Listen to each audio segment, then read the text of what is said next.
Assalamualaikum dan selamat sejahtera. Selamat datang ke Pusat Informasi mengenai Perancangan dan Pembangunan Institusi TASKA. Terus bersama saya Nurul Naili Sabrina dari jurusan Diploma Pendidikan Awal Kanak-Kanak semester 5 untuk saya ceritakan tentang beberapa penerangan yang lebih jelas mengenai penubuhan TASKA.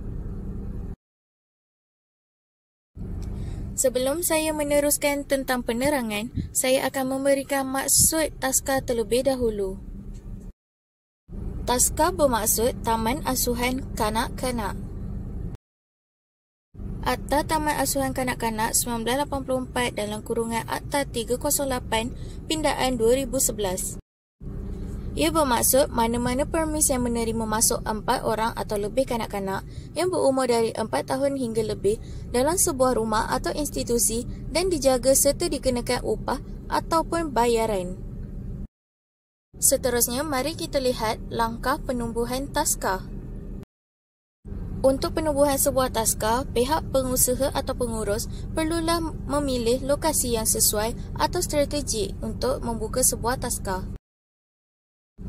Seterusnya, pengusaha TASKA tersebut perlulah berdaftar dengan Suruhanjaya Syarikat Malaysia atau SSM.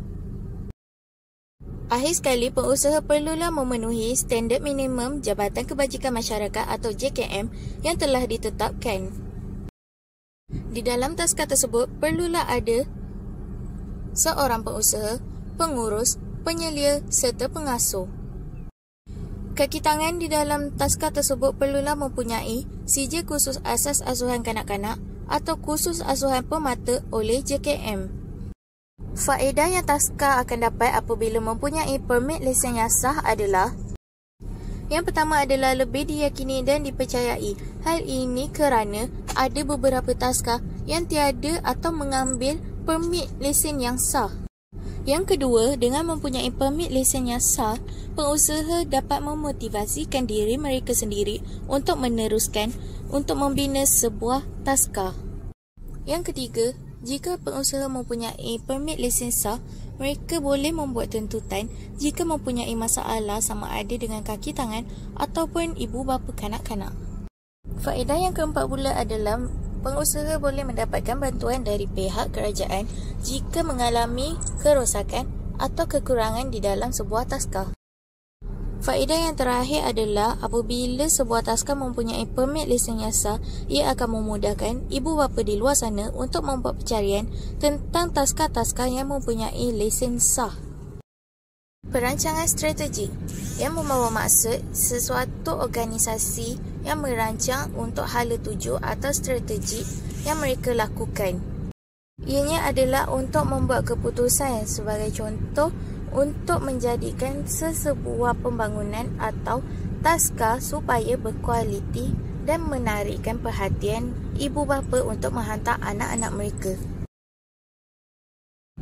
Yang pertama, membuat program yang sesuai dengan ibu bapa dan kanak-kanak, yang bermaksud pengusaha boleh mengajukan aktiviti seperti hari sukan dan juga hari keluarga bersama ibu bapa kanak-kanak supaya dapat mengeratkan lagi silaturahim antara pengusaha kaki tangan di TASKA serta ibu bapa.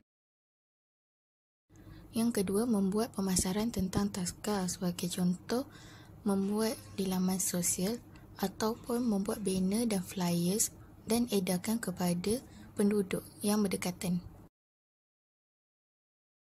Yang ketiga, pengusaha boleh memberikan promosi yuran kepada ibu bapa untuk beberapa bulan, lebih-lebih lagi sepanjang PKP. Akhir sekali, pengusaha boleh menjadikan TASKA tersebut seperti TASKA internasional seperti mempunyai kanak-kanak berlainan bangsa Melayu, Cina dan India serta mempunyai pengasuh yang berlainan bangsa seperti pengusaha Cina, Melayu dan juga India supaya ibu bapa yang berlainan bangsa juga lebih tertarik dan berasa selamat untuk menghantar anak mereka. Hal ini kerana kebanyakan TASKA di Malaysia hanya tumpu kepada satu bangsa. Di setiap TASKA mereka, seperti pengusaha Melayu akan mengambil kanak-kanak Melayu saja untuk meletakkan di TASKA. Jika pengusaha membuat taska internasional mempunyai kanak yang berlainan bangsa atau kaum, pasti ibu bapa yang berlainan bangsa juga akan menghantar anak mereka di taska internasional seperti yang pengusaha jalankan. Kesimpulannya, untuk membina atau membuka sebuah taska, pihak pengusaha perlulah membuat pelan atau kertas kerja bagi memudahkan pengusaha membuka sebuah taska.